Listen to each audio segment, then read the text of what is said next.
welcome in. Glad you're along for the ride on Afternoon Drive. Who are you guys? Man. Who is this? Did y'all win a contest? I had the weirdest dream. Win an hour on the show? And you were there. And you were there. How about that? And you were there.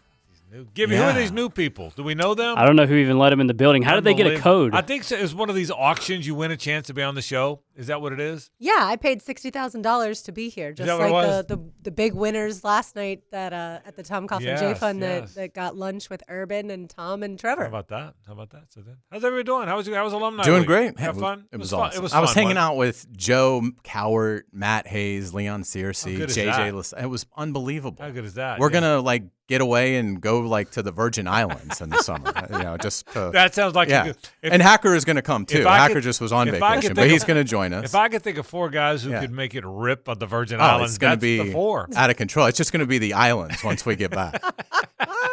Well said. I wish I'd said that. How was Helmets and Heels for a week? Sounded good. Thank you. It was an absolute blast, and we had a really good time at Mr. Chubby's on Thursday night as David Garrard and his lovely wife Mary joined us, and Blythe Brumley as well in studio, and then of course recapping with lots of other guests as well. Yeah, it was a lot of fun. You guys sounded great. Both shows sounded great. So did all the morning stuff. Did you have fun with Rick and Blaylock? Had a blast. Really did. Had a blast. The only thing I felt bad about was the numerous texts I got from Blaylock on Saturday and Sunday telling me how sad she was it was over. The poor thing. I got this repetition of text from her, but we had a blast. Blue and I had a blast, and Blaylock had a blast. It was great. It was a great idea. I told Steve at lunch today. It was a really good idea. It was fun. There was an energy to it. I thought all the people that had been part of building this thing, and there's a lot of people who contributed to the building of this thing in 15 years. It was kind of those who aren't on with a regular basis with us was the tip of cap to them, and those who just shuffled around. So we had a lot of fun. So it was a lot of fun, and it's good to have our team back together. But I thought we had a lot of fun last week. So all kind of fun stuff. All right, a lot to get to today on the program. I got to tell you one more story. I was telling you this before too, Lauren. You guys hang out, go out of the weekend. You were out of town at an event. We went to a wedding on a farm. And you had your kids. So we went way out. So Friday night, we were at the yards, and then Suzanne, another couple, our friends Don and Holly, picked up. They live in our neighborhood. Picked up Suzanne, and I took a shower out there. We went to dinner at Three Palms. Okay, that was Friday night, and had a great time. Saturday night, Suzanne and I went to Taco Grill, just the two of us. Saturday morning, we went to have breakfast at Jerry's, and then last night, my buddy Dan Dish and I went out to North Beach at the beach. You know where that is, Lauren, and sat outside. We ate dinner and had a few beers. You're back. I'm back. Oh, I'm back with a freaking vengeance, I think is what you're trying to say. I'm telling you, all four places, every table packed, not only every table, every chair. Sometimes you'll see two people at a 4-top or 4 at a 6-top. Not only is everybody in the world back out, but they're bringing all their friends. I'm telling you, it was amazing to me how, people are ready, but every place had a wait, and that's just the 4 I went to. Can you imagine? The world's back. Hayes Carline from the Bowl School. It's great. I love it. Yeah, it was fun. I was out a pretty good amount this weekend as well. And, same thing? Same thing. It was, look, and I give all the credit in the world to the leaders that got us through this, and thank goodness it looks like it's pretty much behind us now. But to walk into a place now and not have to wear a mask, right? Because enough people have gotten vaccinated, that it is so joyous not to have to worry about that anymore. And the Jaguars have been fantastic about it. They've done such a magnificent job over the last year, really, and how they've handled it. The NFL, and I was really encouraged at the mini camp. If you were fully vaccinated, you did not have to wear a mask because it was an outdoors practice. Right. Now, I still had to wear my mask because I got my second shot on Tuesday. Right. But for the most part, other than me and maybe one or two others, everybody else there was fully vaccinated. Yeah, we had to send. So I give a lot of credit. People are getting it. We're getting beyond this thing, and it is awesome to see. Yeah, we had to send in our vaccination cards. Mm-hmm. We emailed or texted in our vaccination cards. If you had that, then I didn't wear a mask out there. And which is phenomenal news to me because I didn't know how it went. And so that was the one thing I've dreaded is training camp, 98 degrees, having to wear a mask. No mask. This is so exciting. Yeah, I got to tell you what, the one thing I never thought I would miss in my life, I missed. I thought I'd spend the rest of my life never missing this. Turning sideways. Twice walking through a bar, I had to turn sideways. I never have been so joyed in the bar, in the Aqua Grove bar, grabbing some drinks, walking back, and sometimes you got to turn sideways because there's people at the bar, there's people at the high tops, and you got 2 drinks in your hand, you got to kind of turn side. You got to be agile, Hayes. It's all about agility, really. I miss turning sideways. When's the last time you turned sideways? I mean, think about it. Last time been a while. I mean, you turn sideways. If you A, haven't been to a bar, or B, haven't had to cover a fast wide receivers, you probably didn't turn sideways and walk sideways. Yeah, those 2 things, and it was great. I thought it was great. So fun weekend. And I'm glad the world's back a little. When we got the email this morning saying that we don't have to wear masks here at 1010XL, I want to have a bonfire tonight, and I want to throw all of my, even though I know we still need to keep them for certain things, but I want to throw them all in the Everybody fire. was smiling. We had more smiling people in the building today. So it. The world's coming back, and that's a good thing. And I agree with what Hayes said. We all kind of work, not just the radio people, but all folks work together to manage it and deal with it. And it's not over, but it just I'm telling you, this weekend out, it felt like the world was back with a vengeance. It almost felt like it like more than normal. I mean, I'm trying to think. If you'd been out on May 14th, 15th, and 16th 3 years ago, I don't think it would have felt like it did this weekend. It was just more so. So all right, and we had really good weather too. And that's the other thing. The May weather. To have May weather, we were talking about it at the one day mini. We were owed it. Yeah, we were owed it. We had a bad December and January. Weather was gorgeous, unbelievable. I mean, out there at the mini camp, it was just the breeze out there, so that was fantastic. And same with golf. And I watched the B-roll that the Jaguars sent out, and you can see the wind blowing through Trevor's hair. Yeah, it was. It was great. A lot of things to do in the program today. I was able to catch up with Urban Meyer. I told Urban I appreciated him doing that, and Amy Paulsick and the folks at the Jags setting it up for me. So you'll hear that interview coming up at 5 o'clock. Just asked him a lot about being here, the team, the first day or two of rookie minicamp, how it felt to be back on the field. So you'll hear Urban Meyer's interview with me. That comes up at 5 o'clock. A lot of thoughts about the minicamp. That's how we'll start the program. Travis Etienne, thoughts on how they're using him, a lot of that today on the program as well. I want to believe it or not, we're going to get into the NBA. The NBA is interesting. I've thought all about this. I don't follow it much during the regular year. I think I'm interested in this play-in stuff. I think, you know why? Because it's like the NCAA tournament. The finality of it. There's some finality for some of these. The 9-10 team, it's a one and done for them. The 7-8 team. So LeBron plays Steph on Wednesday, right? 10 o'clock. Okay, they play, and I'll watch that. I'll watch that. They play Wednesday.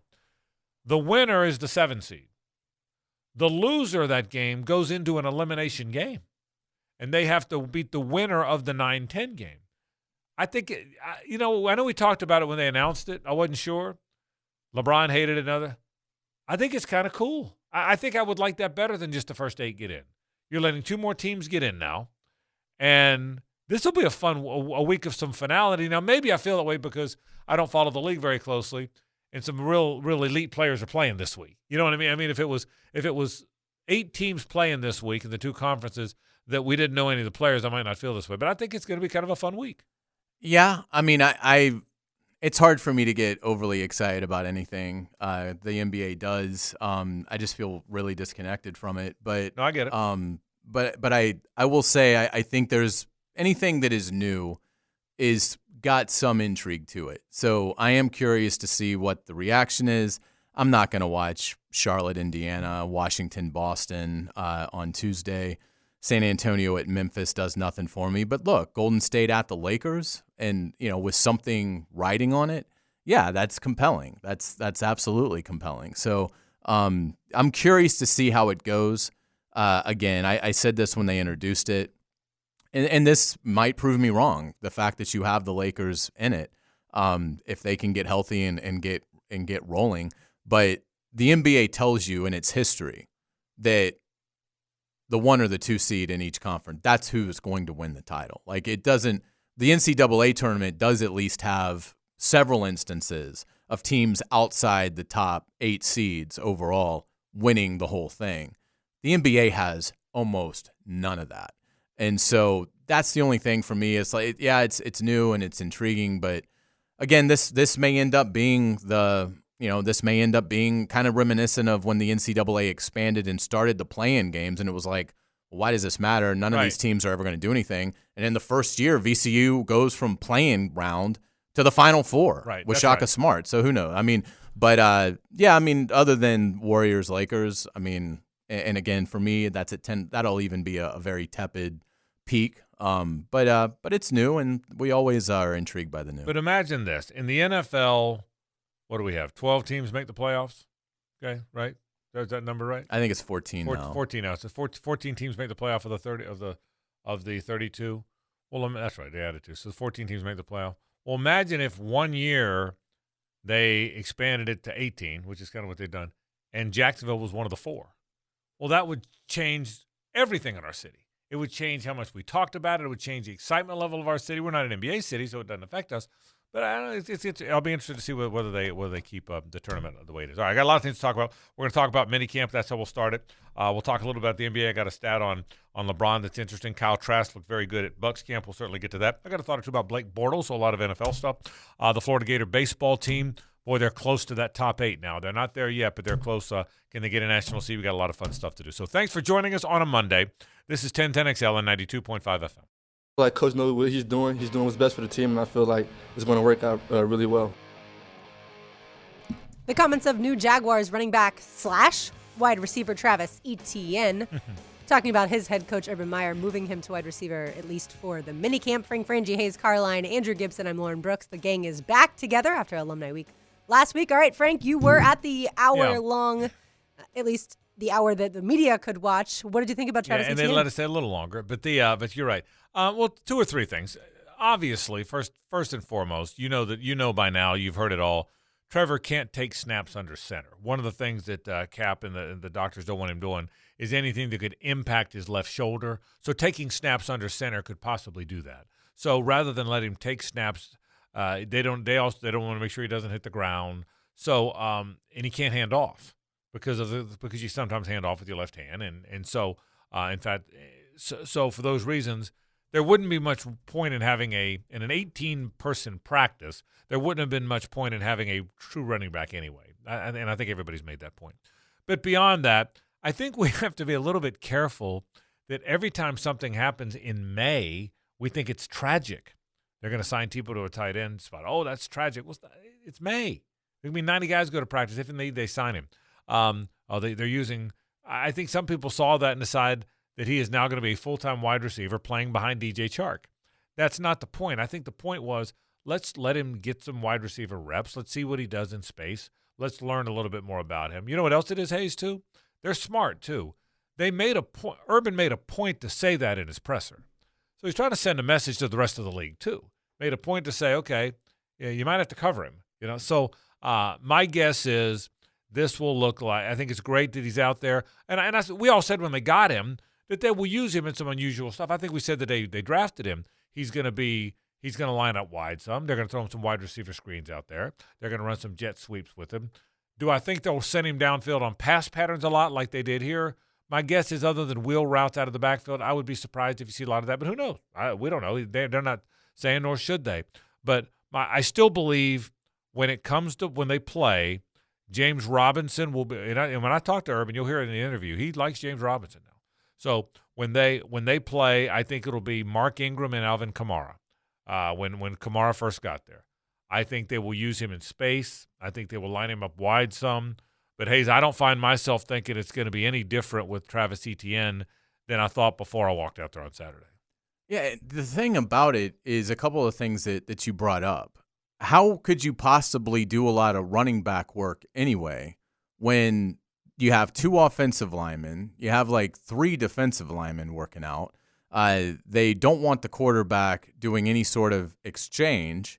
I mean, it sort of limits you in what you can do. But even having said that, this is the perfect time to let Etienne work as a receiver. This is what you do in May. You experiment, you add to skill sets. You're not as worried about, week 1. And so it was the perfect opportunity to allow Travis to get out there. They lined him up all over the place. I will say this. I still think he's going to lead the Jaguars in rushing, Etienne, but as well. But I will say this. Watching some of these things that he was doing just on Saturday, you're talking completion percentage plays in the upper 80s. He's an electric player, And isn't he?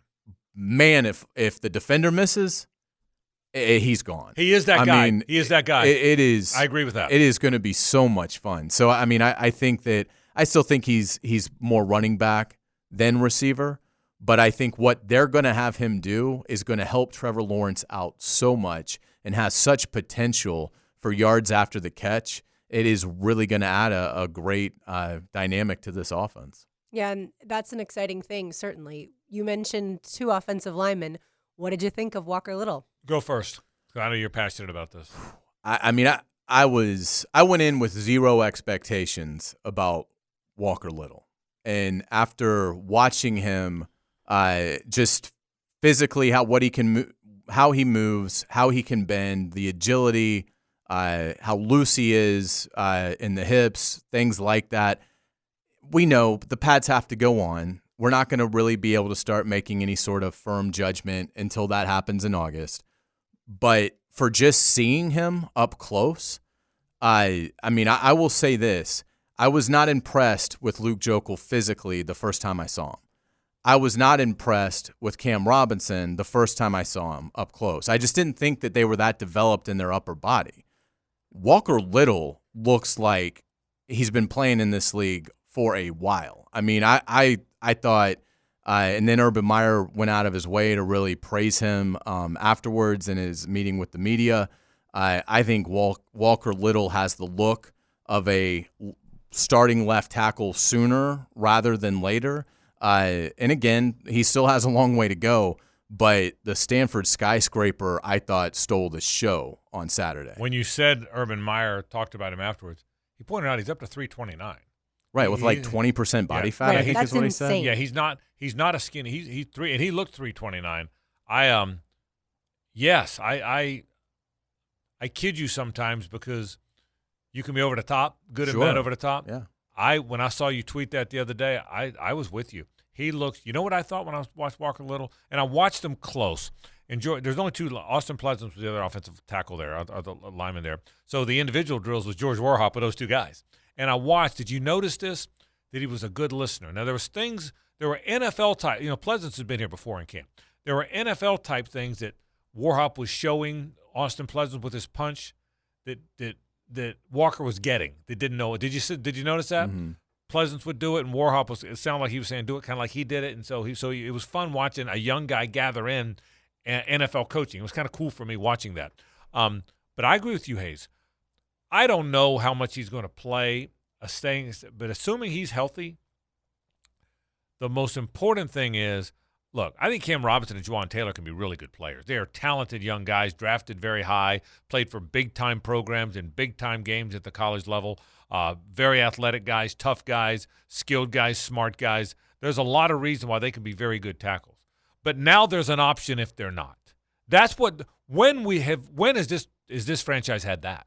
When has this franchise had 2 tackles that might one day go to a Pro Bowl or 2, and if one of them fails, a backup that might one day go to a Pro Bowl? Now, I'm not saying they're all Pro Bowl players. They may never go. But my point is there's Josh Wells, God bless his soul, was never going, and he was the backup. And when Josh Wells had to be and I'm not picking on Josh Wells. Josh Wells is a wonderful guy. But when Josh Wells had to be the backup, then you were pretty convinced you didn't have a potential star back there. That was my feeling. Now, and he was a damn good backup. Tyler Shatley's a damn good backup. But I never felt like Tyler was a star backup. I think now you have a legitimate candidate that can go win that job and not give it back, not be a placeholder. That I think Walker Little could, if he won one of those jobs. Yeah, I agree with you. I agree with what Hayes said. He's a guy, just looks, and again, there's no contact. So, and I get that. And part of it is with me, I've already got it in my mind that he was a 5-star, regarded as maybe the best offensive tackle in the country coming out of high school. Went to a pro place where you're going to learn a lot because Stanford has so many pro schemes in their offense, or so their offense is a pro scheme and there's so many pro tendencies in it. But I found myself feeling the same way. Hey, I was disappointed that Jay Tufele wasn't out there for our practice. Yeah, he was back out yesterday, but he wasn't out there for our practice. So because he's the other guy I really wanted to watch. We talked about who we were going to watch last week. Rick and I did. But I agree with Hayes. He's not. I thought he was going to look skinny. I don't know why I thought that, But I just thought because they all look skinny. Because college guys look skinny. Yeah, college left tackles exactly right. show up and it's like, and they're what? skinny. I agree with you. That's a great point. They because they all look skinny. They all look skinny when they come out of college, and you see them next to these pro guys. That's exactly right. He did not. So I was impressed with him. Well, and I think that's going to be something fun to watch in camp. Is Walker Little pushing either one of those tackles? I'd be very surprised if that's not a storyline of camp. Can those two tackles hold off Walker Little? I would be very surprised if that's not a story. To your point, if it's not a storyline. Unless he just wilts when the pads go on. Yeah.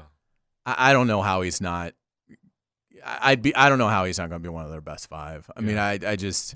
Yeah. Whether it's at worst case scenario, maybe it's at right guard where he gets in over AJ Can, but if he is as physical with the pads on as he looked on Saturday in terms of movement ability and just his overall frame, it is going to be on in training camp for some of these incumbents. Because I think Walker Little is going to absolutely, and the encouraging thing was no brace, no anything. He's 2 years removed from the knee, because it was a knee and then an opt out, and so there was nothing to indicate that he's still dealing with an injury. He looked great. I'm really excited. Yeah, I think the hard part for him will be once training camp rolls around and he hasn't been in football shape for over a year. And he's going to hit some rookie walls. They all are. Sure, absolutely. He's going to hit some stuff he hadn't. So the Jaguars just signed wide receiver Jalen Camp. That's the first of their rookies that they signed. They also waived running back Rock Armstead. But going back to Jalen Camp, how did he look? Really got my attention. He's big and fast. And did you notice, Hayes, that there's a skill thing, catching the ball in his hands, coming out of breaks? That, again, it's a limited – again, there's only 18 guys out there. But, yeah, he's the other guy, Hayes, for me, that caught my attention, Jalen Camp. He's really big and really fast. So the question is he polished enough to help them? I saw 2 or 3 times when he could have cradled the ball to his body, which young receivers tend to do, because the last thing you want to do in a camp when you just got drafted is drop the ball. So young receivers, even though they're taught everything in your hands, prepare your hands, they tend to cradle balls, particularly on comeback routes and whatnot. They tend to cradle balls because the last thing they want to do is drop it. And I've noticed that with rookie receivers as long as I've been going out to NFL camp. I thought he caught everything in his hands. I was impressed with Jalen Camp. Yeah, I agree. I think Jalen Camp certainly has a chance to make a ripple once we get to training camp, because again, we talked about the measurables. I mean, if you're that size with that kind of 40 speed, you have the potential is all there. It's just a question of can he put it together, and he's still so green when it comes to really playing receiver in a offense that isn't, that running this ridiculous, option thing Georgia Tech did for so many years. I just think that he's got a chance to really blossom under this staff, and he looked good. And I thought Trevor threw him some beautiful passes. He took advantage, and he will certainly be fun. And again, there were some things that I was not thrilled about. I thought they were discombobulated too often, even though it was a rookie minicamp. A lot of false starts and going in motion when you're not supposed to go in motion, or going in motion when it's too early to be going in motion, and a lot of things like that. But again, it's early, and Tyson Campbell, I was really looking forward to seeing Tyson Campbell out there, and of course, he had what Urban described as sort of a tugged hamstring, so they held him out. But yeah, I mean, overall, there was a lot of good that came out of Saturday. We started with Travis Etienne. I'm glad you mentioned Trevor. We didn't even talk about Trevor Lawrence. Let's take a break. We'll get to Trevor Lawrence. We'll talk more about the minicamp after this. It's 1010 XLN 92.5 FM. Yeah, I mean, obviously that's what I want to do right now, but I know there's a right way to do things and to be careful and put myself in the best position in this team. So I'm trusting that. That's the medical staff, the coaches, everyone's on the same page. So we got a good plan. We know what we're doing, and I'm just trusting that, and it won't be long before I'm full go. So I'm ready. And the comments of Trevor Lawrence, here's what I'll tell you. He couldn't hand off or take direct snaps. Nothing wrong with that right labrum, okay? No. I can tell you the right labrum's okay. I'm not a doctor, Hayes, Lauren, but the right labrum looked okay to me. You can spin it, man. Watching him throw the football, even as we're all caught, he's thin, he's a lean guy, But watching him throw the football, watching him move, the athleticism, I think they're going to be okay there, Lauren, at the quarterback. I think that's going to be – I'm going to go out on a limb and say I think that's going to be a position of strength. Well, I certainly hope so. Yeah. In watching the video that I saw, he throws an unbelievable ball. And we have seen quarterbacks here before not do that. Now, certainly Nick Foles had a great arm in camp, and he was fun to watch. But the way Trevor Lawrence moves, his athleticism, like you said, it sets him apart. I cannot wait to see, once he's fully recovered, see what he can do. What was the farthest ball that you got to see him throw? I didn't count, but he threw some 20 deep yards. Yeah, but he threw some sideline routes. I mean, he threw some go routes. And they weren't long go routes, but they were. And he moved him around. I even tweeted out a series of pictures. One that he threw on the run, but he threw some balls along the sideline. Yeah, he didn't throw any 60, 70-yard bombs, but he threw some balls along the side. This is gonna be a fun watch. It's gonna be a fun watch. You know, the veterans are back now. So the next time they're out there, and the next time we get to go out there, it'll be everybody, right? So that's going to be everybody that comes. You'll hear it in the interview. I asked Urban about that, about the fact that there's been some pushback in the league. You'll hear his answer when the interview comes up. But there's been some pushback. But I think it's going to be fun to watch him. There's an it to his presence in there, Hayes. Just his presence. No question. And again, for me, it was one of those moments where this has happened a couple times prior, but it really hit me hard, even harder than draft night.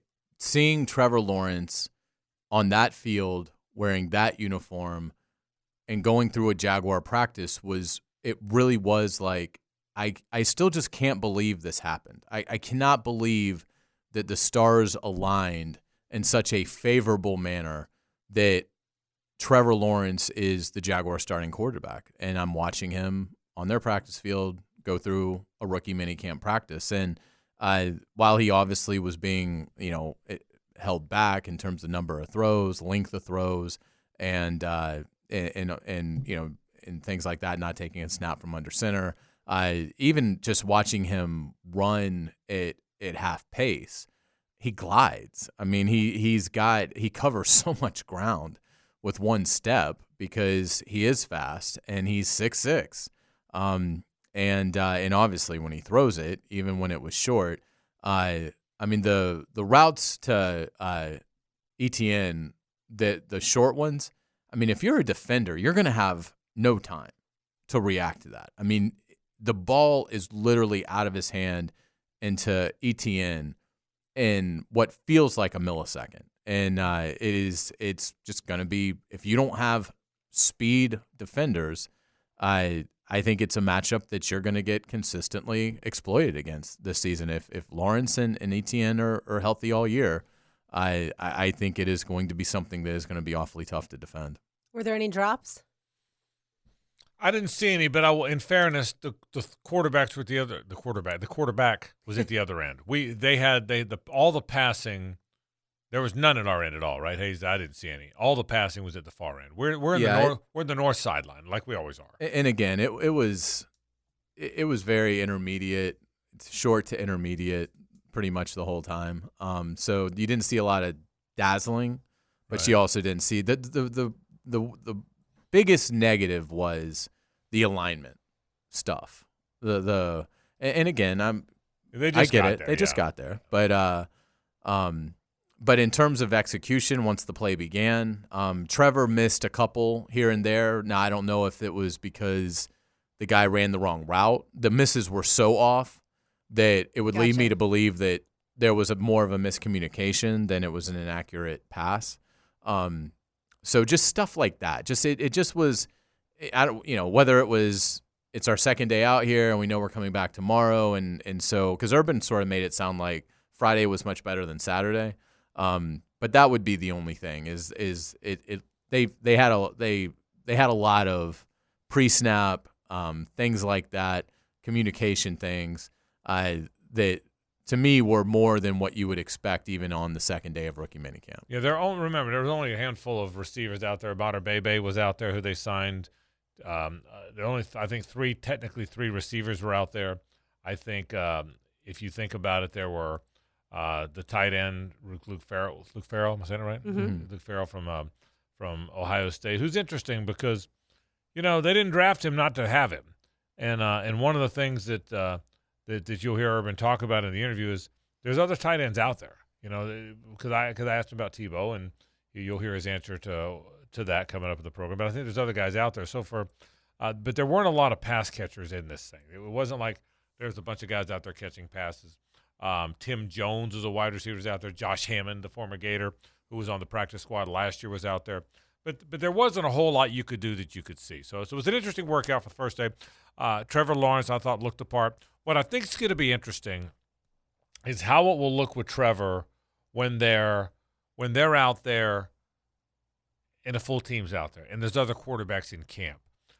Still no word, by the way. Right now, Gardner Minshew's on the football team. Yeah. Right now. So I would think when the full team gets out there working out together, I would think Gardner and Trevor will be taking reps. Wouldn't you think? I would think. Yeah, he's under contract, and I don't think they're going to tell him stay away. That'd be foolish. There's no reason for that. He's not like he doesn't have good standing with the club. Sure. They may want to move on and get something for him if they can, but yeah, until that happens, I would expect Gardner Minshew to be out there. And now it's a question of, what's the timeline on because I still don't think he'll be on this team when they go to Houston. So, but it could vary wildly on when the finality of that comes. It could happen in an hour. It could happen on final cuts. So it's going to be interesting to see. And again, when it comes to a trade, it's what other of the 31 teams are out there that might want to give up a conditional late round pick to acquire Gardner Minshew. Yeah, and I'm assuming that it'll be C.J. Beathard as QB2, Minshew then as QB3. Yeah, it's a good question. If he's still here, I'd work him as the number 2. Yeah. It'll be interesting. Yeah, it's a good point. I would think that. I agree with you. I think if he's still here, number one, it doesn't matter who's 2 and 3. No. Right. But hopefully it never matters. Yeah. I wouldn't think it would be. All right. So let's wrap up our thoughts of the guys who are out there. Player by player. We talked about Etienne. I think he'll be a running back. He is lightning quick. He was used mostly as a wide receiver because that's what this camp was about. There wasn't any handing off. Jalen Camp, I told you, big, fast, physical. He's going to be really intriguing to watch because he's got NFL measurables. Is he like Colin Johnson? No, nothing like it. Okay. Colin Johnson's long and lean. I thought Camp looked more compact, didn't you? And more explosive. Yeah, and definitely more explosive. He looked like a running back. He looked like I'm trying to think of a receiver, Jimmy Smith-like more than Keenan-like. Okay. Remember how Jimmy was thicker and explosive looking? I have no idea how good Jalen Camp is, but as far as style of play, built like Larry Fitzgerald. Do you agree? Like a fast Larry Fitzgerald. Mm-hmm. So a thick body guy. Nothing like Colin Johnson. But I thought it'll be interesting to follow. Trevor, we talked about. Cornerback C.J. Daniel, I didn't notice. Tyson wasn't out there. Andre Cisco, was Andre out there? He wasn't because he's out there got the knee. so Andre wasn't out there. He may be the last of this group that we see. Yeah. Of this rookie group. Dylan Moses. Was Dylan out there? He was not. I didn't notice him either. Yeah, he was in the... Austin Pleasance was out there. Walker Little, we certainly talked about him being out there. Josh Hammond, I didn't notice him much, but he was out there. Mater Bebe was out there. Luke Farrell was out there, caught some balls. Again, I didn't watch him running routes, but I saw him. Caught a touchdown from Trevor Lawrence, one of what I'm guessing will be at least 13 many, in 2021. Many moving forward. But I'll tell you what, he's a big cat now. That's I'll say this about Luke Farrell. He's a big physical guy. I did notice that. What about Jordan Smith? Jordan Smith, I saw him out there. I saw him go through drills. I can see why they like him. Yeah, I can too. Long and lean. Very lean. Very long, very lean. But I can too. He looks the part. He looks a little like Jan, don't you think? Taller. Taller. Good but bit that taller. same kind of... Build. Yes, it's a good bit. It is, but a good bit taller. He is taller than Jan. Aaron Patrick looked like Jan because he had his number. I don't know who that is. I never heard of the defensive end Aaron Patrick. Yeah. I don't remember seeing him being signed. I don't remember him from last year. So that's one name I knew nothing about. That he was out there because I kept saying who's 91 because it looked like Jan. Mm-hmm. He looked. Jordan Smith's a little bit taller, wearing 92. Jay Tefele, the guy I really wanted to see, wasn't out there. And I can tell you, the conversations I've had with other people, they like him now. They think they're going to like him. Aaron Patrick went to Eastern Kentucky. He's 24 years old. Yeah, I didn't know much about him. I didn't know much. But Tufele, again, I explained this last week on the program. You guys weren't here. But I think what's going to happen is this. There's going to be a shade, and even though it's a 3-4, the two ends aren't the same. There's still a 5 technique, which is what Calais was, big, tall, rangy guy, and that's what Roy Robertson Harris will be. And there'll be a 3 technique on the other side. Now, will it be Malcolm Brown at the shade and Jay Tufele at the 3? Will it be Devon Hamilton at the shade and Malcolm Brown at the 3? Because Malcolm's a guy that can play both. But I think that's what you'll see. I think you'll see Malcolm or Devon at the shade, Malcolm or Tufele at the 3, and Roy Robertson Harris at the 5 technique, but still a 3-4. And then, of course, you'll have the Josh Allen on one side, Caleb Von Chase on the other side. I think what you will see is guys like Jihad Ward over there with Josh Allen and Jordan Smith over there too. I think you'll see Smoot over there competing with Caleb Von Chase on. I think that's how they'll do that. I think that's what you'll see. To me, the X factor in all of it is Dylan Moses, because if you got 3 guys to play 2 spots in the middle, which is what you're going to have, you're going to have Damian Williams, you're going to have Miles Jack, and you're going to have Joe Schobert. I think one more guy in there gives you competition at both those spots, and I think that might be Dylan Moses over Shaq Quarterman. Well, I won't say over. I think Shaq will be in there too, but I think those guys will be in there. I think Shaq Quarterman and Dylan Moses will both be in there. Dylan Moses now, a really good player. He went undrafted because of the injury concern. People thought he was playing on a bum knee, but he's a really good player now. I mean, remember Miles Jack dropped because of concerns about his knee down the road. Well, best I can tell, Miles Jack's knee is just fine. So that's a really very intriguing spot for me. It is, and I think that that's an outstanding job going through it, and I think as you look at it, he is somebody, Moses, that has a chance to make the club and make an impact. And again, he's got now. You'd like him to do some things before camp opens, but if he can't, then you're still looking at 6 weeks for him to recover. And you'd like to think that he'll be ready in late July. And if he has a good camp, I mean, linebacker is a position, I think, that really once you get beyond their top 3, as you mentioned, in terms of the inside guys, it is a free-for-all in terms of picking who the 4th guy will be. Yeah, Damian Williams is going to be a very important part of this thing because he's a really good 2-down linebacker. And he was a really good 2-down linebacker in Kansas City. Tough, physical, pure physical Mike linebacker. And so last year, Joe Schobert was the Mike and Miles Jack was the Will. Now I think Damian Williams and Joe Schobert will battle it out for the Mike, and whichever one does. My guess is I'll bet I wouldn't be surprised if Damian Williams and Miles Jack start at those 2 spots, and Schobert's the guy that can play both. So Schobert's the guy that could back up both spots. That would not surprise me if it played out like that. Yeah, I wouldn't be surprised if Damian Williams ends up starting over Schobert just certainly because in 2 down, certainly the first 2 down. The defensive. Now shift. I think when they go nickel, Schobert comes into the game. I'll bet you, if you ask me to guess right now, I would guess first and second down, Damian Williams is the Mike, Miles Jack is the Will, and then when they go nickel, that I think my guess is Schobert comes into the game instead of Damian Williams. And when they go dime, they're both out. But I think when they go nickel, that's what you wind up. And when the Jaguars are up 17 points in the 4th quarter, Schobert will be in. That's exactly right. Defending the pass. Well said. I like that. Did you hear that Travis Etienne wanted number 44? I did. But it was one of the only teams where that number was taken. Speaking of numbers, by the way, it is interesting. I can pretty much tell you not everybody got the number they wanted because Travis Etienne wanted number 1 and he got it.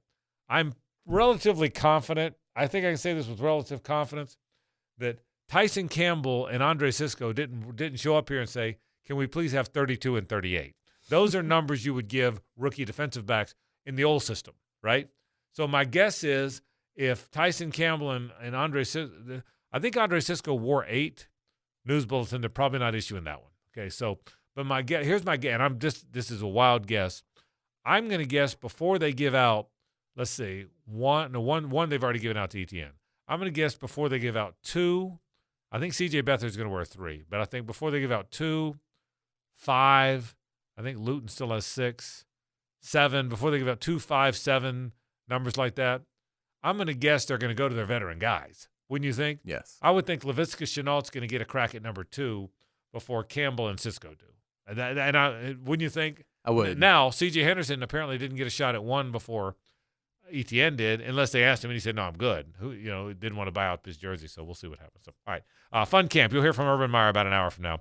His thoughts on that. We'll get to some other things. I'm gonna get to the NBA in a minute. Stay with us. It's 1010XL and 92.5 FM. Hey, welcome back to the program. More Jaguar talk coming up at 5 o'clock hour, including a one-on-one with Urban Meyer. Let's get to some other stuff. I just saw, Lauren, what floored me. Okay, take it away. Brought to you by the Kitchen and Flooring Design Center, located on Southside Boulevard, across from Tinseltown. Beautifully done. You know what that was? Teamwork. Did you see that, Hayes? Makes the dream Did you watch the teamwork? Montana to Rice. No one would have any idea we spent zero time together last week. But I'm just telling you, Yes. I saw this today. Tell me. And maybe most 25-point per game seasons in NBA history. Did you see the stat? Mm-hmm. Did you see this? No. Okay. Most times in NBA history, you finished the season averaging 25 points per game or more. Okay? You saw it, right? Mm-hmm. Jordan, Kevin Durant, Kobe, and Karl Malone, who was a scoring machine. Okay? One of the great scorers of all time, not one of the great players of all time. Jordan, Durant, Kobe, and Karl Malone did it 12 times. Okay? There's nobody that did it 13, 14, 15, or 16 times. LeBron, 17 times. That is remarkable. That's a remarkable stat. LeBron James has averaged 25 points per game for a season 17 times. The next highest is 12, and it's Jordan, Durant, Kobe, and Malone. That's one of the most amazing. How did I not know that stat? One of the most amazing stats I've ever seen. And I saw it because LeBron James tweeted about it, and he said, and I'm a pass-first guy, always been. Which he is. Right, exactly. So showing or kind of reminding everybody just how good he really is. Of all the baseball, football, basketball, I don't know hockey well enough, stats you've seen, how do you trump that one? No one's ever going to have a 56-game hitting streak. Does that say in the history of, they can play baseball for the next 7,000 years. No one's ever going to have another. Would you agree with that? I would. Yeah. Because they'd have to hit that many home runs. Right. Yeah. Well, no, just hitting streak, not home That's runs. what I mean. I know. Because Your point nowadays is the that- game. Good point. Yeah. There'd be a lot of home runs. Yeah, well said. But Gibby, you agree? No one's ever going to do that. No, it's too hard. I mean, the most amazing closeness they ever got was Rose, and he got to 44. He was 12. He needed 2 more weeks. He was 2 weeks shy. How long has it been since somebody even got to like 35? Somebody had 30 and somebody. I know. But 35, I don't know. But yeah, that's a good that's why I said, because I think somebody did get around 30. 31, 35 might be right. But I want to say you'd have to go back to maybe Paul Molitor You probably to get to probably that. Far. And so now you're talking 20, 25 years, probably. Yeah, to 35. I think you're probably right. I mean, that's incredible. So no one's going to do 56. Yeah, Molitor, the last one, Okay. 39 games in 1987. Well, that's a great memory. I wouldn't have remembered that, but I can't. Yeah, so that's how long it's been. So, so for LeBron, but no one's ever doing this. Will never happen again. I mean, pick your guy. Pick who's the next megastar in the league. I don't know who's next. Whoever the next megastar in the league is. This is the Greek Freak's never doing this. Not 17 years. Jimmy Rollins, by the way, had 38 games, 2005 to 2006. Oh, 2 seasons though. The 2 seasons. Which is the difference. That's a different that's stat. different. That's a different stat. I was going to say back in the day, Luis Castillo for the then Florida Marlins had 35 back in 2002. Oh, I didn't know that. Okay, so but Hayes' point is right. That's You got to go Hoosier way point. back to get that exactly. Yeah. So and no one's doing 56. No one's ever doing 56. No. So, but it's 17. Number one, how many guys play 17 seasons? Well, I was going to say it's in a row, too. Yeah, in a He's row. never Right. not Consecutive. done it, right? That's what's I crazy. mean, to play 17 seasons of a professional sport nowadays, who does that? I mean, Tom Brady. yeah, and Pujols probably did 17 Yeah, seasons. Dodger legend Albert Pujols. Yeah. Miggy probably did it, but I'm telling you, that stat blew me away today when I saw that 17 games. You know, I got to tell you, what's he got? floored you. How many titles he got? It did floor me. Thank you. Well said. Is it 4 5? How many rings has LeBron got? 2 Heat, one Cleveland, 1 LA. 4. He's got 4. How much of that, real quick, is the difference in the physicality of the league? Like, was it was just maybe harder to score 25 a game when teams were just clubbing you night in and night out.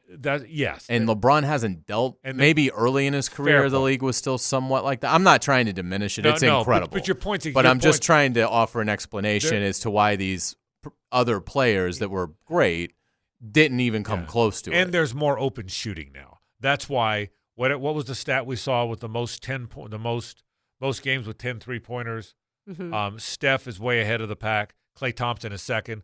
Well, Klay Thompson's not the second best shooter in the history of the league. He's not the shooter Reggie Miller was or that Larry Bird was. But the game's gone more to shooting and scoring. So I think all of that is part of your point, is that the game has changed so much that aids that. But still, it's truly an amazing. I mean, again, that stat amazed me as much as any I've seen in any sport. Now that's part of that's because we take for granted Tiger's 80-some-odd wins and Brady's 7 rings. I mean, those are the best stats, but still.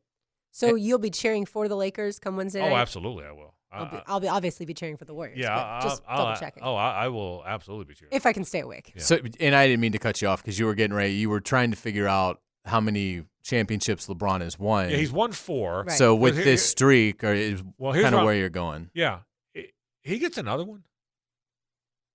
He might be the best guy. I mean, I've always said no one would ever trump Jordan, ever, no matter what. He was all-league defensive guy forever, defensive player of the year, for a scoring champion, MVP. I've always said nobody will ever be Jordan. And I said before, people older than me said there'd never be another Wilt, and they were wrong. Jordan passed him. As the greatest player ever, I think, and when that happened, then somehow Wilt's profile shrank because Jordan passed him. But if LeBron James gets another ring or two, if he gets another ring, then Jordan would have him 6-5 in rings, but that's close now. I think there will be some push that he's the greatest player of all time. I never thought I'd say that. I think there will be push. I don't think that personally he'll never overtake Jordan. In your mind. In my mind. Me too. Can you have me more too. of a legitimate 50-50 debate about it if LeBron gets another one this year and gets it to 5? I think you can. The thing to me about Jordan, and the last dance sort of reminded us of this, to me, Jordan has just had a much more theatrical career than LeBron. And I understand that doesn't mean that you're the greatest, but Jordan just has so many clutch moments.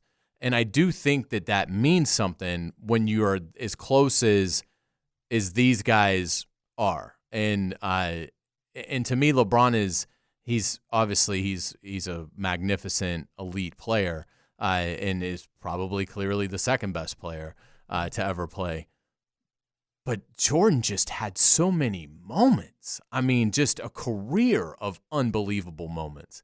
That and again, it's hard to give guys credit for titles that they didn't earn, but I'll always believe that if he doesn't go away, they just keep winning titles. All the evidence says that. They went 3 before, 3 after. I mean, he would have won 8 or 9. So anyway, it's interesting. But it's just for me, I'm thinking 17 times he averaged 25 points per game for a season. It's amazing stuff. It's amazing. The league, though, is just so different than it was when Jordan played as far as how defense is played. And that would be the answer for me if he had gotten it to 13. Right. 17. And by the way, I don't know that he's done. He might average 17 next year. How old is he? 36? How old's LeBron? Something like that. Yeah, we'll have to Great check. shape.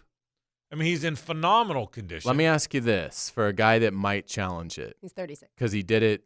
LeBron's 36. Because he did it this year. Could Zion do it? Who's 20 and just did it this year. Yeah, he did do it. He averaged 27 a game this year. It's a great point. At 20. It's a great point. It's asking obviously a lot. I don't think so. I think Zion Williamson's a wonderful player. I think, but he's had a little bit of an injury history.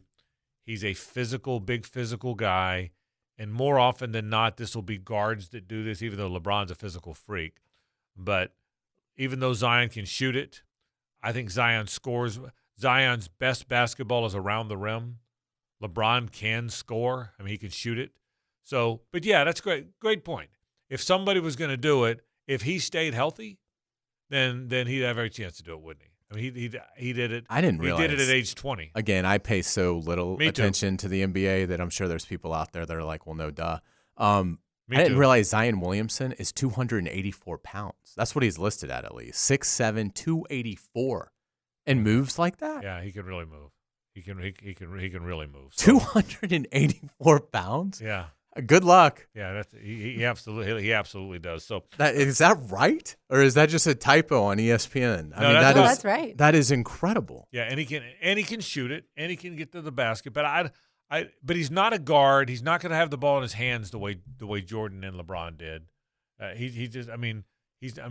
Kevin Durant's a small forward with the ball in his hands a lot. So we'll see. We'll see what winds up happening. But it's a pretty amazing stat.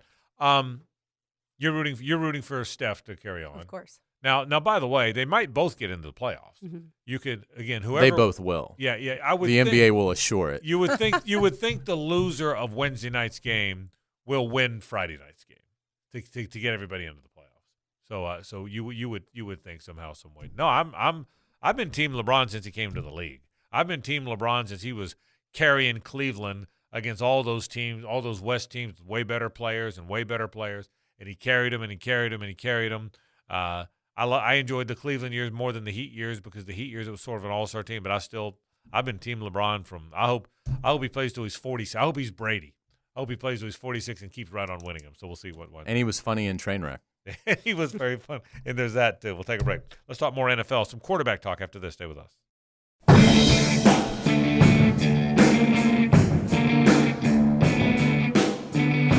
Quite possibly the worst song ever written. That was so hilarious.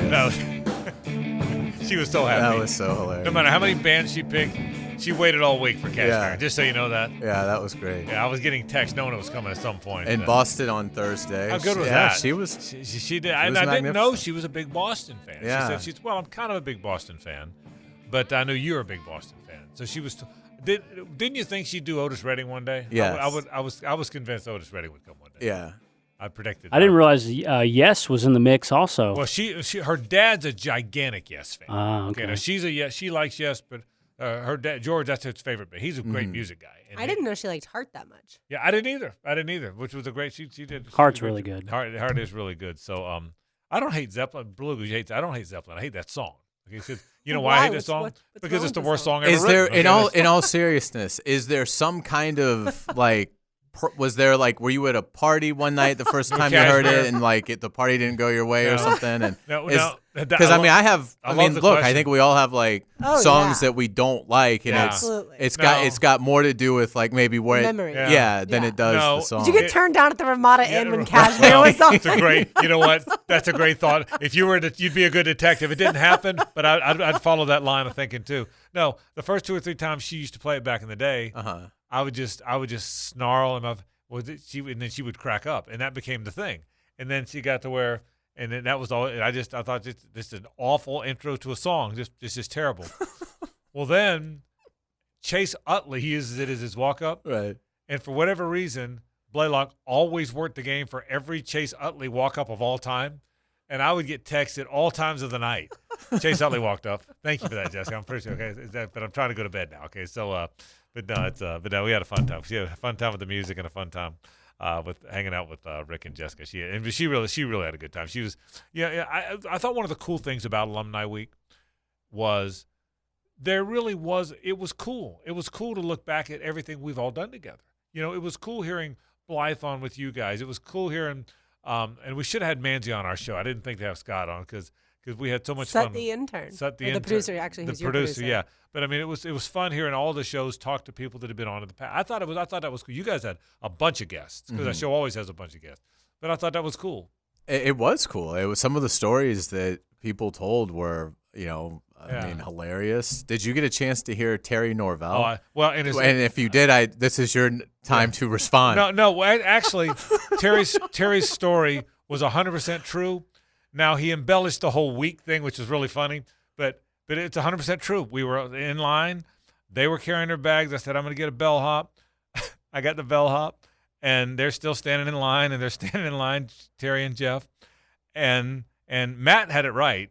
It's called Travel Savvy. Right. Okay. So they're standing in line. Well, I saw a booking agent up ahead. So I went up and said, listen, we're trying to get back to Jacksonville. Can we go? And the booking agent said, yeah, come on.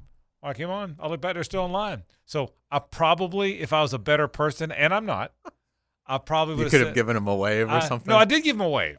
They turned down the wave. They didn't want the wave. They were all nervous about it. Well, now that there was is a revelation. Absolute wave. If somebody gives you the wave, I gave him the wave. And you reject the wave, now it's on you. Yeah. Now, once they rejected the wave, I might have looked like a vapor trail. Okay. Just so we're clear.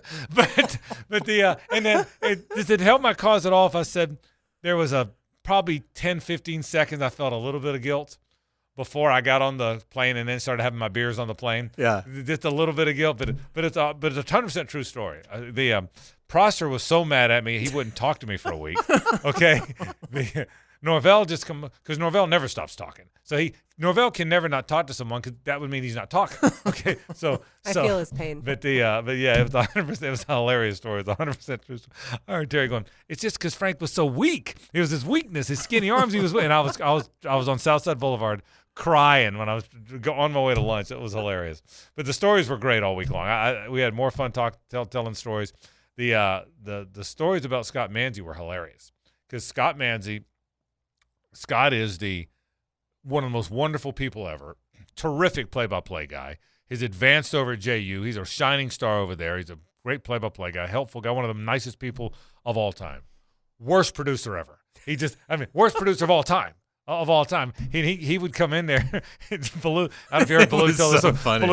Baloo say, Scott, what am I talking about? I don't know. Talk about sports. Yeah, I don't know. Talk about sports. Talk about football or something. That was it. And I'll never forget. We had for a 4-hour show. Oh yeah. Well, y'all talk about baseball or something. Whatever. That was that. And I'll never forget the time he walked in there with a Jacksonville hero. He had to pick that every day. Back when the old Jacksonville Bank was around, and he brought me a name, and it was a soccer player. It was from Europe that now went to Stanton, and he wrote the name, had a little card, put it right in front of me, back into the other building. Started walking out, and I said, "This is great, Scott. How do you pronounce it?" He goes, "I don't know," and walked out of the room. That's exactly. I don't know. And okay, I'm coming back on the air now. So, but it was fantastic. He was a great guy. We had a blast. But it was fun looking back. You didn't get to the granola bar story on air, did you? I did not on air, but so. I did. Oh yeah, I did. I told the story. Oh, you did. I told the story on the air. The granola. What I would do is, invariably coming back from a break, I'd eat a granola bar, and it would drive him crazy because he was and the music's playing. It would drive him crazy, and then then when I realized how much it drove him crazy, I would purposely eat a granola bar right coming back from break. We had some fun. What were your most fun stories? You guys had some fun. Oh gosh, stories. Yeah. We had so much fun.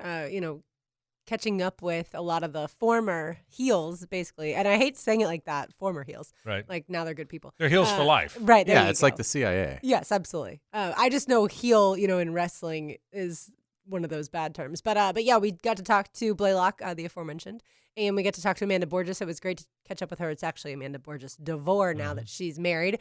She announced on our show that she is moving to Connecticut, so from Cali to Connecticut. Yep. So that was some big news. And then, like I said, DG9 and his wife Mary and Blythe. We had a blast. It was a fun week. Yeah, it was really. We had Borges on. Mm-hmm. It's great having her on. So she's funny. It was really good. It really did take us all back to some of the fun things we've done. Rick and I were. Rick and I didn't have a plan of nostalgia we were going to go through. He said, "You want to do that?" I said, "Let's do this. Let's plan out our sports topics, but let's let the memories come as they come. Let's not plan memories." Now, Blaylock and I talked a little bit about the memories. He went through a couple of them with me. The funniest one that Blaylock and I laughed about it so much before Monday that when she told the story Monday, we'd kind of laughed out about it. But I'll never forget the time Baloo. This was so funny. Baloo was doing his strip club thing. He goes, "Okay, Desiree to the front stage, Desiree to the front, Desiree to the front stage, Miranda to the back, Desiree to the front, Miranda to the back." His strip bar thing. That's what they say in strip clubs, Lauren, just in case you wondered. And I did not know. Okay, so we're laughing, and then a segment later, Blaylock's going to tell a story about Santa Claus, kids believing in Santa Claus. Okay, and the minute she starts telling a story, Blue goes, whoa, this kid's, whoa, my kids may be listening. Whoa. Blaylock goes, first time I ever realized you can talk about strippers, you just can't talk about Santa Claus. She said, we laughed about that for 20 years, and I got thinking about it, so it was a lot of fun. We had a lot of fun with it, so it was a good time. It was fun. It was fun looking back, and I really enjoyed the and we'll do it on a regular basis, I think. Steve said, let's look at some things that went well and didn't go well and we may mix it up a little bit, who knows, but I think having a time to look back at what we've been is kind of a cool thing. There was a time, Frank, you know the story. There was a time, Hayes, that Frank was off on a Friday. This is when I was just a listener, didn't work at 1010 yet. And so you were at a college football weekend or whatever, and I won the Jimmy Buffett tickets. You had to listen in the morning to the drill to get the line of the Jimmy Buffett song. Then you had to call back on the Frangie show and then sing back the lyrics that you had heard in the morning. And so I did that, and that's when Hacker was your producer. And Rick was just like, we've got a girl on the line. Hacker, get her number now. It was hilarious. We had fun times back in the day for sure. All right, I'll continue this next segment, but I'm going to start here. Okay. Aaron Rodgers holds out, doesn't sign. They're not trading him. He doesn't sign. I'm not playing. He pulls a Carson Palmer, okay? He pulls a Carson Palmer. And for people that don't remember, Carson Palmer and the Bengals once upon a time had a standoff, and he wasn't coming. And they weren't. Do you remember this? Mm-hmm. They weren't budging, and he wasn't budging. So for 6 weeks, he held out. I don't remember who played quarterback. For 6 weeks, he held out. Finally, the Raiders had an injury at quarterback, and they traded him to the Raiders. And then after that, he signed as a free agent with the Cardinals. But they traded him to the Raiders. Well, so let's say that happens now. Let's say Aaron Rodgers, I'm not playing. The Packers said, we're not trading you. And he holds out. Jordan Love's not ready because I don't think he is. What about the boat? What happens when the boat runs onto the field? Is number 5 retired because of Paul Horning? Well, you got to unretire. You got to unretire it if the boat. I would think the same thing. I'm assuming because Paul Horning wore it, it's retired. Although I don't know that. Yeah. What about that? Well, I mean, I think it's a great spot for Blake potentially. In terms of relaunching his career and possibly getting a chance to show what he can do again. But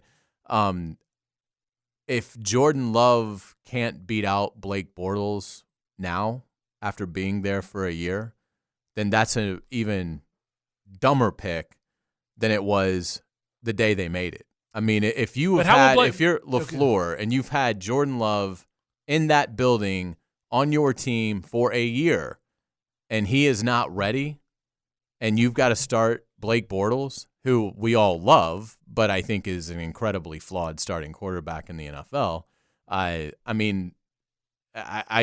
To me, that would be shocking incompetence.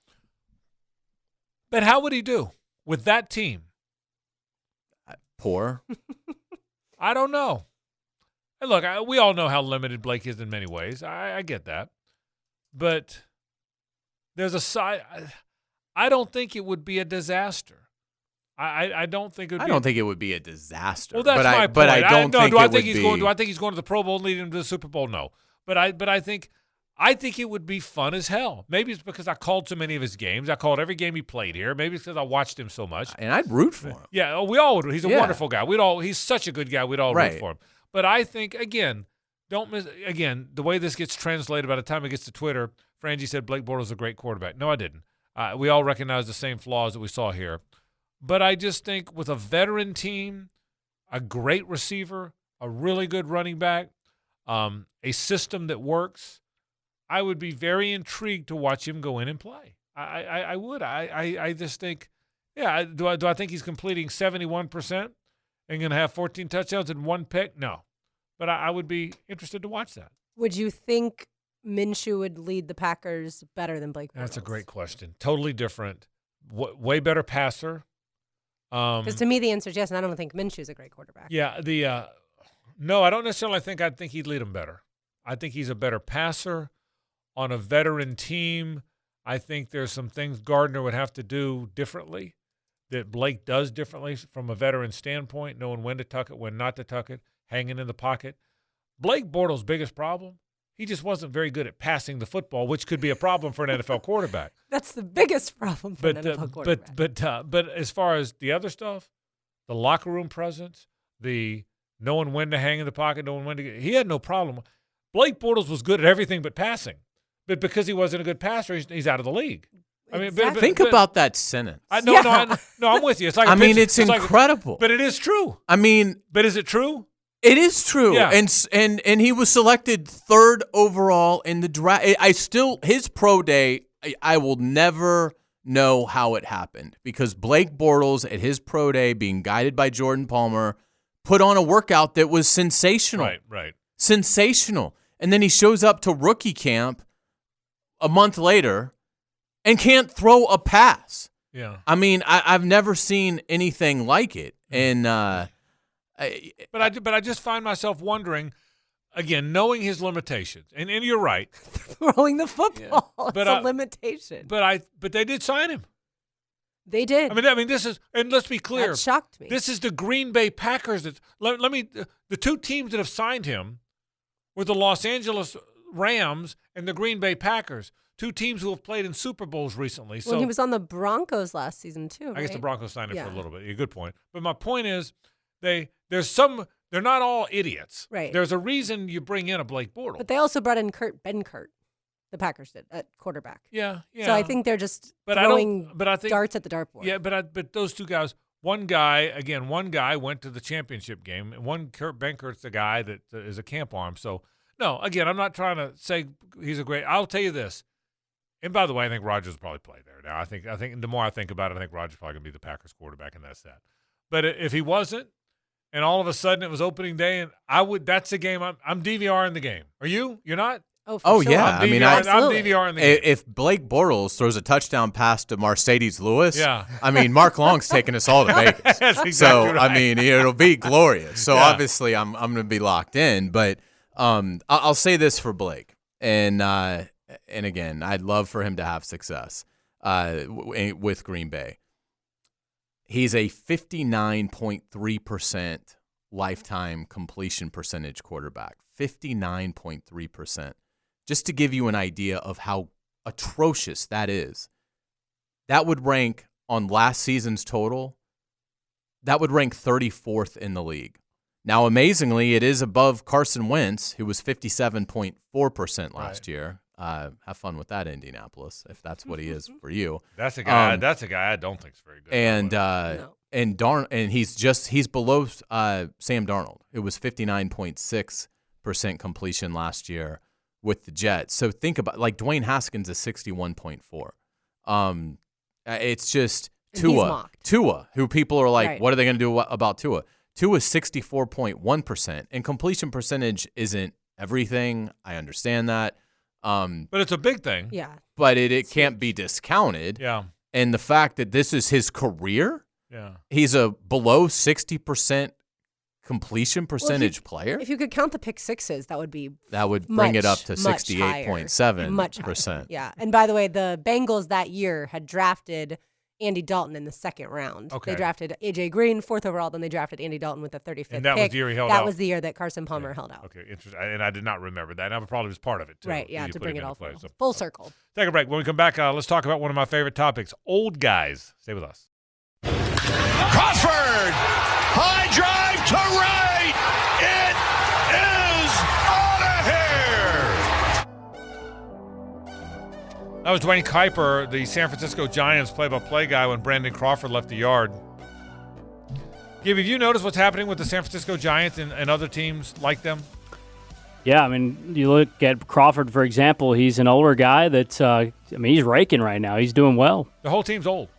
Yeah, they're over 30. Brandon Belt, Brandon Crawford, Buster Posey, Evan Longoria, who the Rays gave up on, 5 years ago.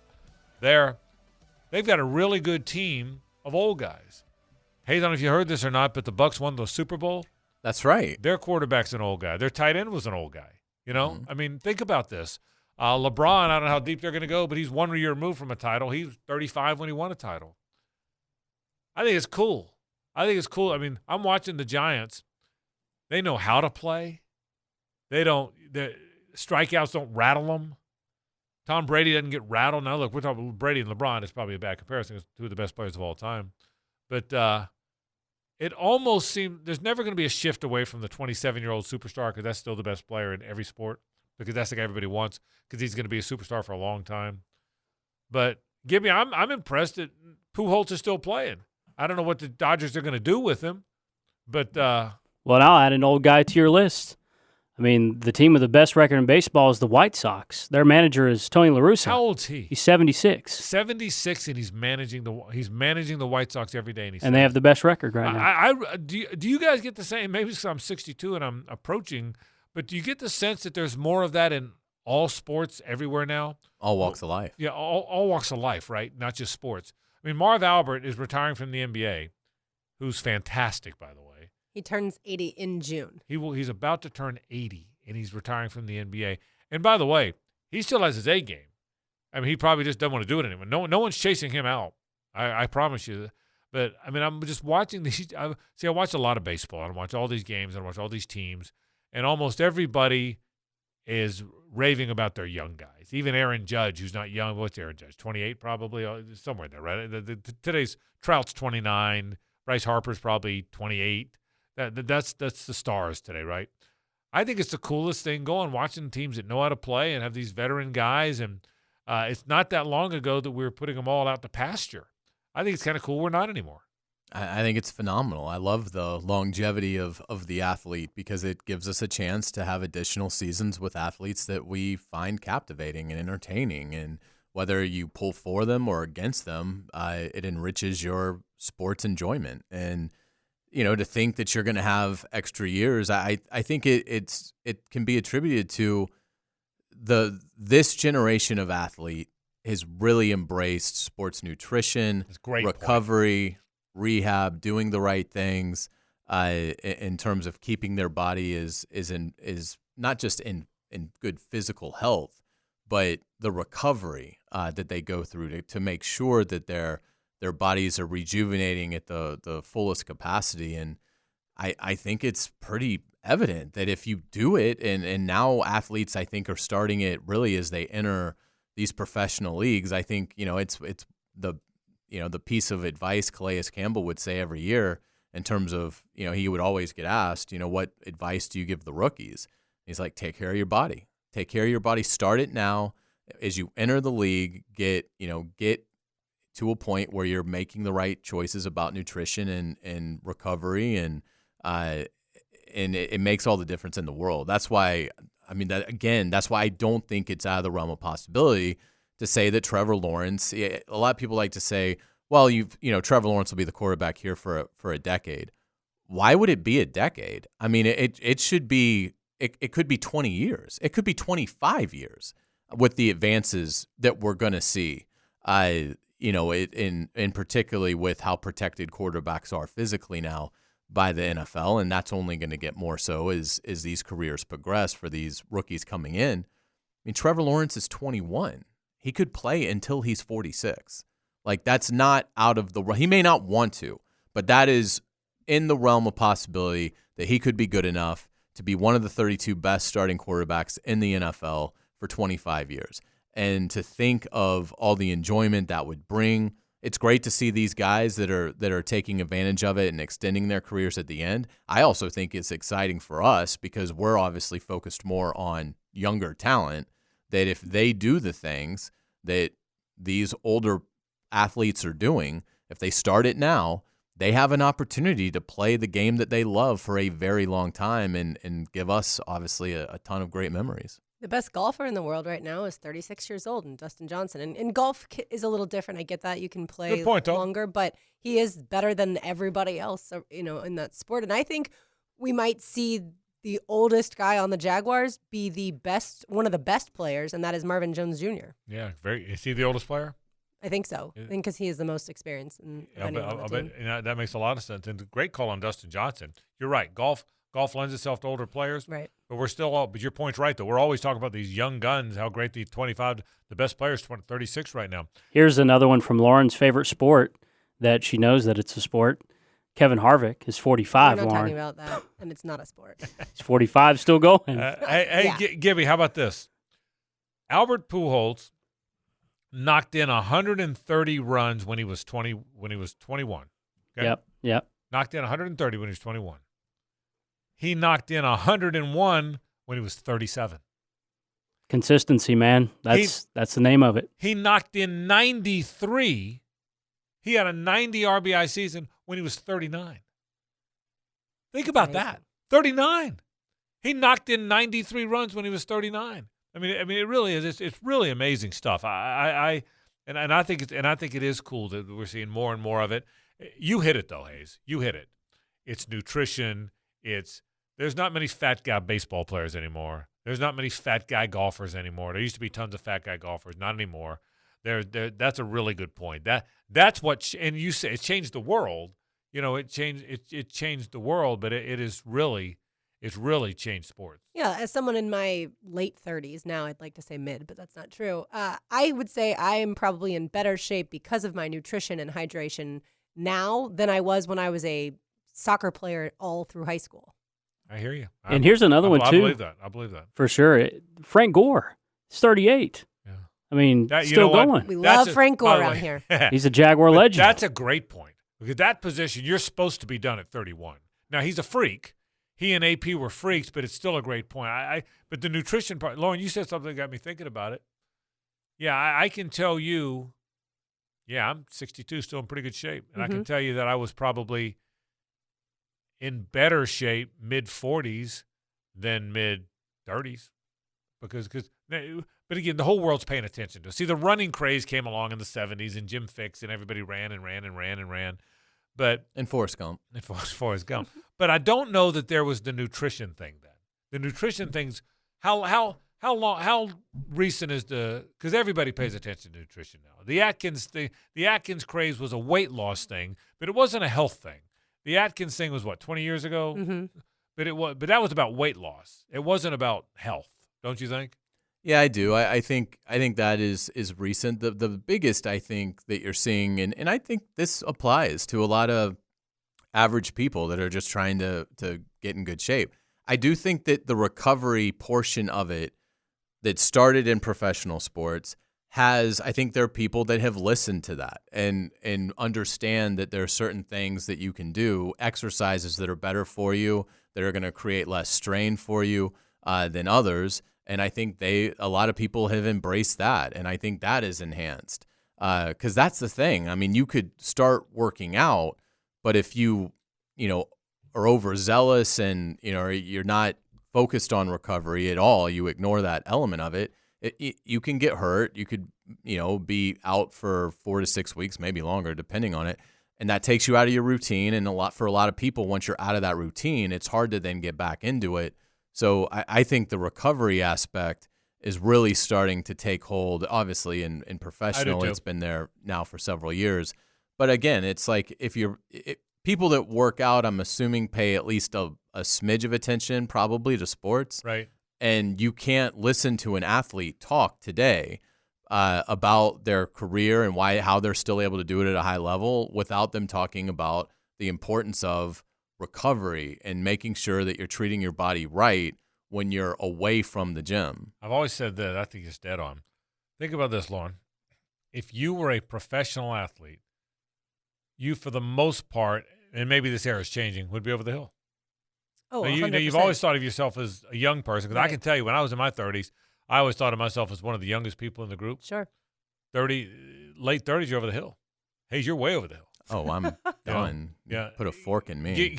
Yeah, I'm still at the age where there are a few professional athletes older than me still active. But it's not a lot. Not a lot. Gibby, you'd be a middle-aged athlete. Right? That's right. Gibby's 31. 31. Gibby'd be, middle-aged, but heading toward old. I would be breaking down as a running back. You'd be done as a running back. I've always said the hardest thing about one of the saddest thing I think is when former coaches, former players are done playing and they don't know what to do. Now, the great ones made a lot of money, and hopefully they saved their money, but they didn't all make a lot of money. And how many ex-players have you known that get to their 30s, late 30s, and they're not quite sure what the next step is? And they're smart people, and they're trying, and they're hardworking, and they're industrious, but they don't know the next thing. Because I've always said this, an old athlete is a very young man. I mean, an old athlete's 38. That's a really young person in the world, but it's an old athlete. So Let them keep playing, Hayes. I agree. God bless them. God bless the old people. Well, and you've been on a team I never thought I'd win a Lombardi trophy at 50, Lawrence said. Do you guys think that the TB12 thing that Brady's done is going to catch on and more people are going to do it? I do. I don't know enough about that specifically, Gibby, but I think Hayes hit it.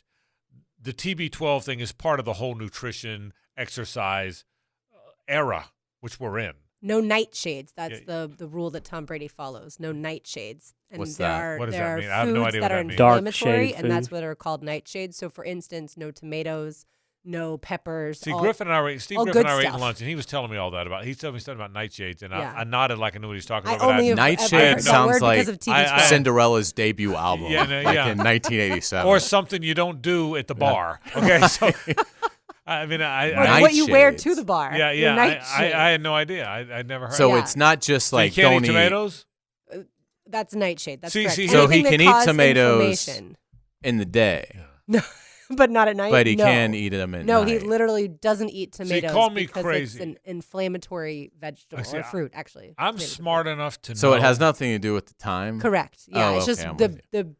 I the think. different herbs and plants are called nightshades, that group, Okay, and 'cause- he won't eat. Because see, I'm a pretty smart guy. You've probably learned that being around me. So I'm Mhm. smart enough to know that coconut cream cake probably isn't good for you. I would never have guessed tomatoes. Would you? No. I mean, I would if you'd have gone and said, Frank, coconut cream cake, tomatoes. I'd have said Right. bad, good. Right. Wouldn't you? I would. But yeah. So no nightshades. What are No other? nightshades. Can I have some more nightshades, please?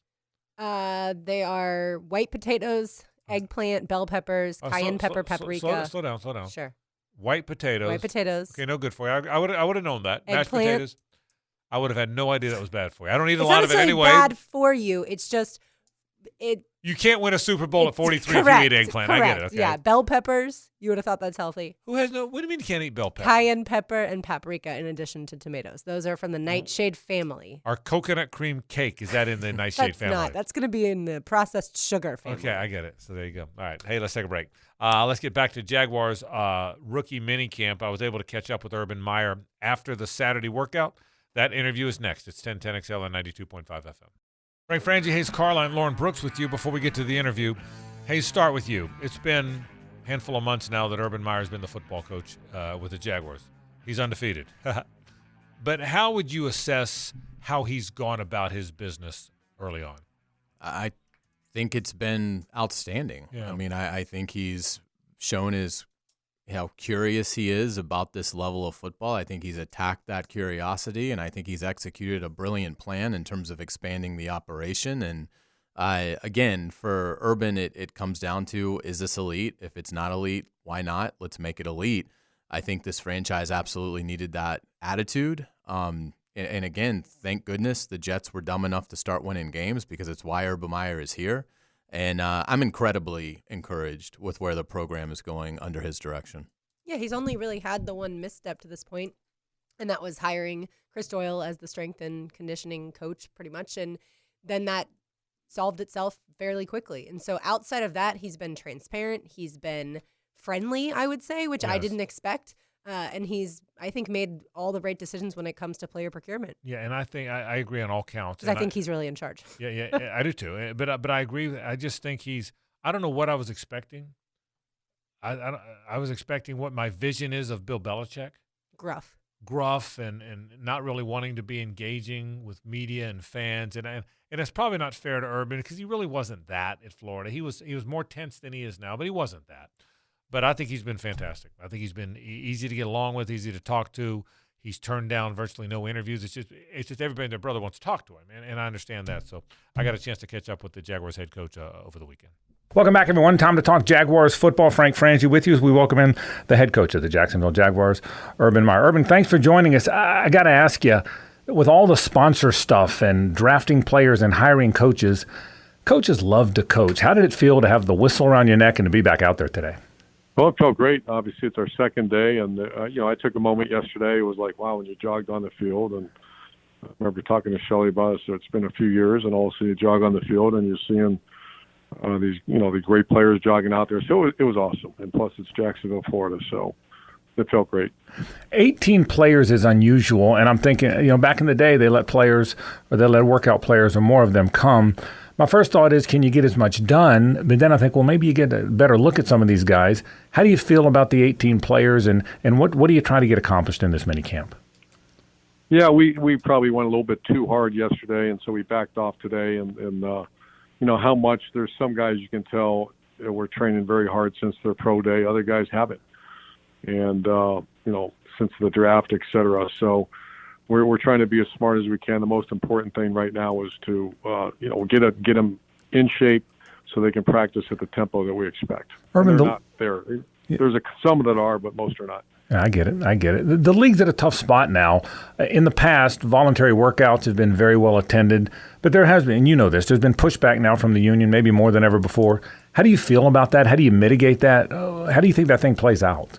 Well, I challenge our staff every day. We're trying to make that the best in the NFL, and so that's a tall task. So there's some people who've been doing this a long time, but I've had so many players in the NFL share with me that, you know, it's really not what they'd expect. It's not like it is in college, where, you know, if the weight room's open only a couple hours a day, you don't have trainers that give you all the above and beyond that you expect, and we're doing all that. And so our numbers were outrageous compared to everyone else. And I told our sports performance team we're being tested. So if we give them a good product, they'll come back. If they don't, we won't. I don't understand why a professional athlete has to pay $15,000, $20,000 to go train somewhere else and maybe not have the greatest nutrition. And, you know, the great thing is we're in 904. We're in Jacksonville. And I'm hoping to make this a destination place where our players are here all the time. And that might be a big dream, but that's my dream. Urban Meyer with us talking Jaguars football. All right, we saw Trevor out there. Now, I'm not sure what he can do with the rehab. He's throwing, so are there so many throws he can make? What do you want to do with him as he continues to rehab that labrum? What do you not want to do with him? Where does he stand, Urban? Well, we had a good conference call with Dr. Kaplan, our orthopedic, and a real good conversation after they gave him his recheck after he was here. And the labrum is healed. After 3 months, it's healed. And so it's been 3 months. The biggest thing is you can't have a setback. And a setback would be really contact. So he's no handoffs, no direct snap from center. But he can really throw the ball. We're just being smart. You know, we're going 30 to 40 pitch count. That'll increase as he's here. And we're taking a very cautious approach. But the biggest thing is you can't be on the ground. I guess, yeah. So the right arm's fine, protect the left arm, makes all the sense. I got to ask you about Travis Etienne. So I saw he's lined up in the slot a little bit today.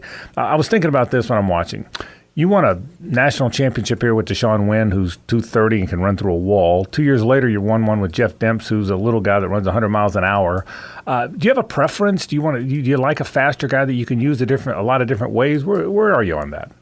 Yeah, I think that you need compliments. You know, I just love great backs. And at Ohio State, we had Zeke Elliott, Carlos Hyde, and right now we have James Robinson, who is a stud. Yeah. And you have Carlos Hyde, who I have a great history with. So we have two big downhill backs, and they can do other things too. But I think Travis he's that dual. He's the Percy we're hoping. I mean, that's a big shoes to say something like that. But you got Paris Campbell, you had Curtis Samuel, those type of players.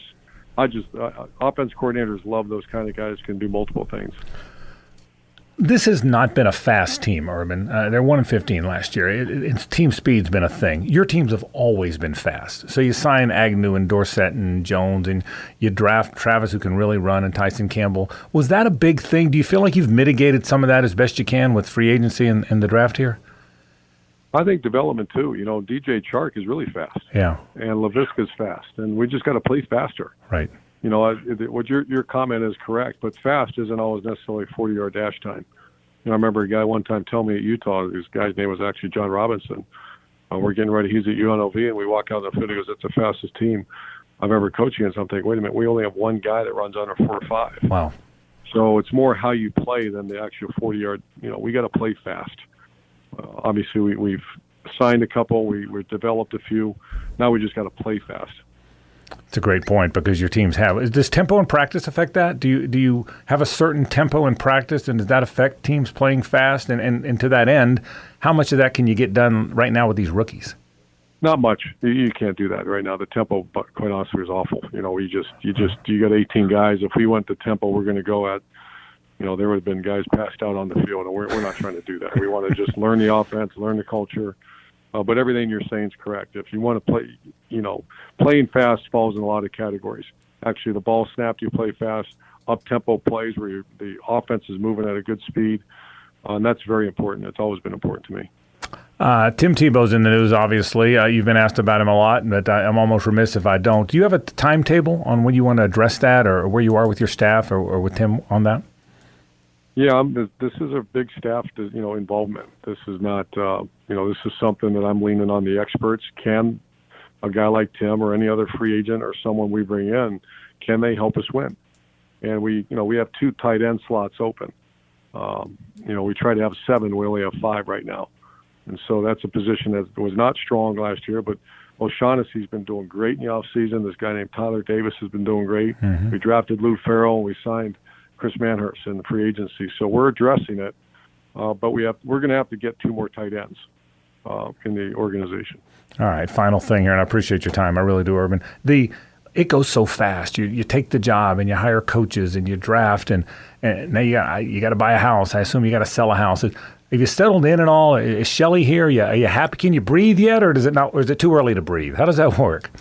Yeah, it's a whole different world when you're just empty nest. I don't wish that on anybody because we love our kids and grandkids, but it's just Shelly and I, so it's been seamless compared to schools. And we first moved to Gainesville, and my son's I think 7 years, whatever he was, right.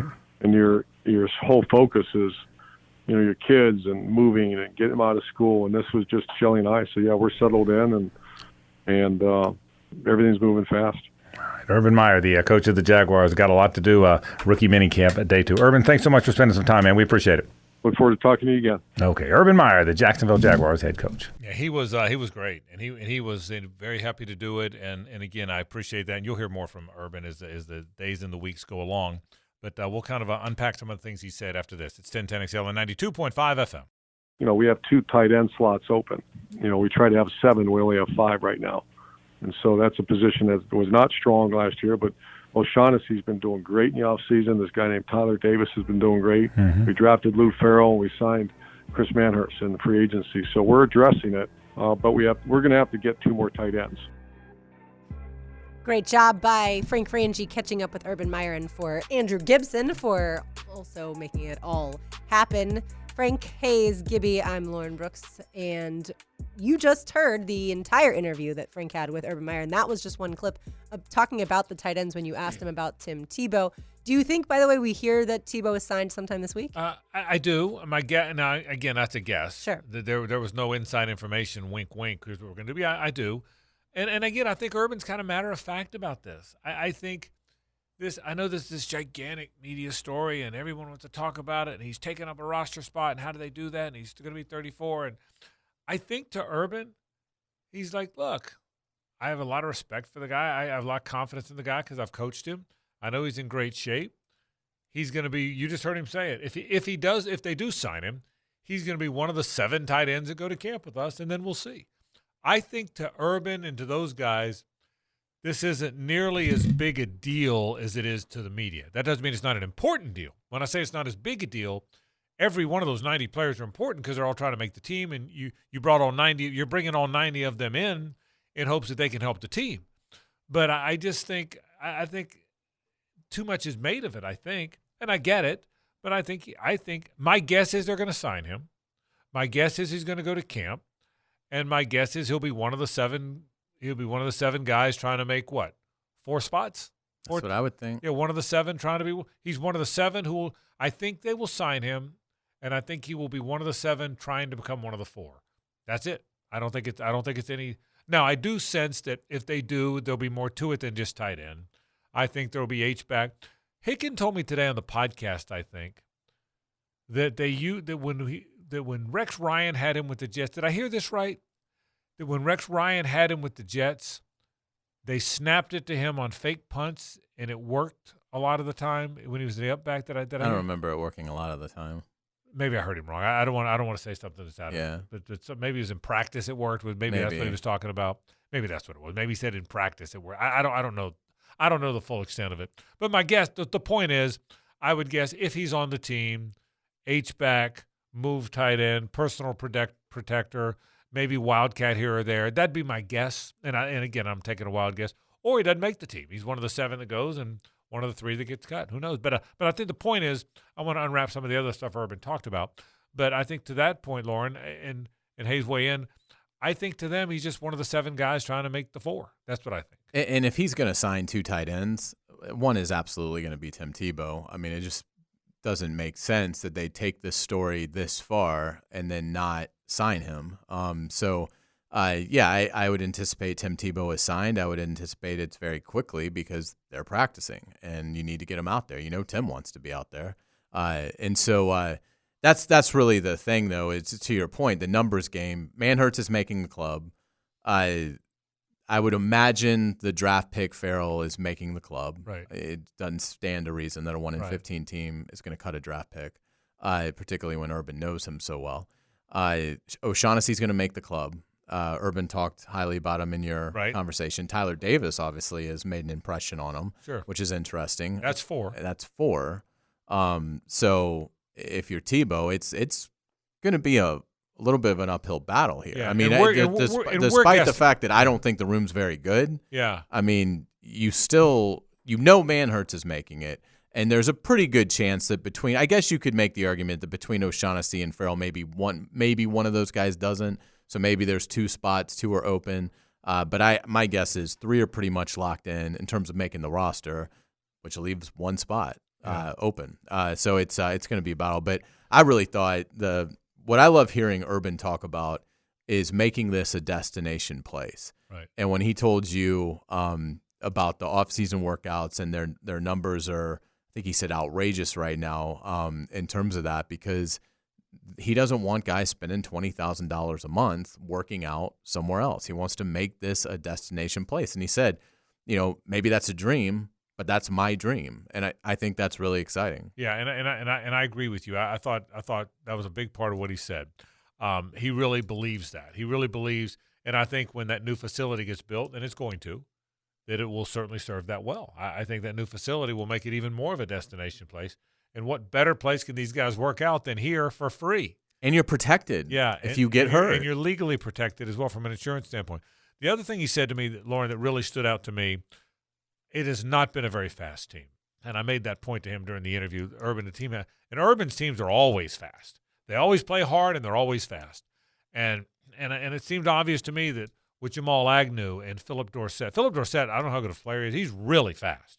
Jamal Agnew and Philip Dorsett and Marvin Jones Jr., and then drafting Travis Etienne, who's really fast, and Tyson Campbell, who's really fast. He's trying to make the team faster. He said something in that interview, though, that got my attention.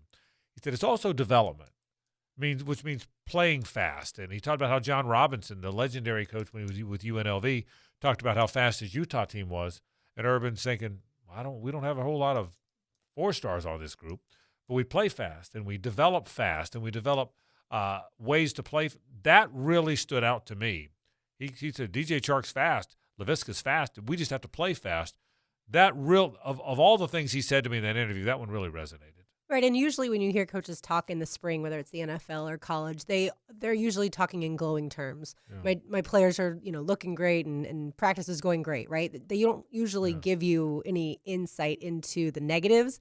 And I loved that Urban said our tempo was awful. Yeah. That's something that we now know exactly what he wants it to look like, and that is way faster. But his players would be on the ground, passed out if they were going as fast as he wants them to go. Joe Cullen told me, Joe and I talked on the phone this morning too, the D coordinator. And Joe told me the same thing. Joe said we really want to practice fast.